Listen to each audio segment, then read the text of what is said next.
Hello, good morning. What a surprise it was to hear on the news this morning about granny wisdom. What a great thing. So I thought I'd just reach out to all your grannies out there to ask you to remember what you cooked your potatoes in the old days, what you roasted your potatoes in. And I think you'll remember you cooked them in lard or dripping. And when you went to the fish and chip shop, that was also cooked in lard or dripping. And what I'm asking you, if you are speaking to any youngsters today or over the course of the next, the whole period, whenever you interact with them, tell them what you used to do and why that was better. And I'm going to tell you now what to say. When you cooked in lard or dripping, you didn't harm it by heat. And this is the critical part. When you cook in oil, you degrade the oil and it doesn't do the job it's supposed to do in the body. And there are two main jobs. One is making flexible cells and oxygenating the body, and the other one is resilience. Well, that's three, isn't it? Resilience of cells. The flexible of cells is about mental health, the function of your brain. If you've got cells talking to each other in a good way, then you'll have better mental health.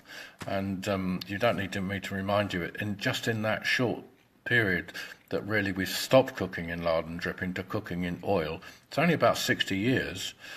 And I guess hopefully I'm talking to grannies around about that age or a bit older. So you will remember this. In that time, we've had a huge increase in the amount of illnesses that we now can't really afford to treat. The health service is in a terrible state. They're really, really brilliant at doing mechanical things. They can repair your bones, they can operate on the heart. And the other day they found that they could put a little wire in and destroy blood clots in the brain. And as they did that, people spoke immediately. So absolutely brilliant with all those things, but when it comes to chronic disease, I'm afraid they're not very good at all. And most chronic disease has its root in food, the food we've fooled around with. So what I'm asking you is, all the young people that you can speak to, say, don't cook in lard or dripping. If you're going to a fish and chip shop, go out again if they cook in oil. Don't have potato crisps. Potato crisps, if they're cooked in oil, have cancerous substances in them, and that was shown. There was evidence about that in the paper just about a week ago. So it's really, really important to get people thinking that if they want to be healthy and live a long, healthy life, they've got to start thinking about the fats. It's the basic raw materials of life. And of course, generally, when I start these things, I say to people, do you remember being called fathead when you were at school? Some people say, oh yeah, I remember that, and they do it all the time. But the fact of the matter is, your brain is 60% fat. So it's really important to look after that well. So please, when you have any interaction with youngsters, all of you grannies, because you're the guys that really did remember that and do know about that. And I'm afraid to a large extent it's women that have the burden of trying to help change us.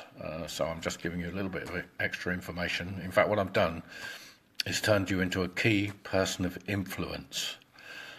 So you know this information now, and also it actually gives you a little duty to try and pass it on to youngsters and say, look, the reason we're getting so many problems is because of fooling with the oil and fat. Use butter. Never have margarines and those kind of things. They're all industrially produced. You're an animal and you need to be fed properly. And I'm an animal too, so that's not an insult. So there we go. I shall hashtag Granny Wisdom with this, and hopefully it will reach a lot more people. So thank you very much. That's Derwin Banks. I'm a farmer here in Sussex, and I give you that information as a heart-centred farmer, and I hope you'll take it to your heart and pass it on to all the youngsters that you love and that you come in contact with. Thank you very much. Bye.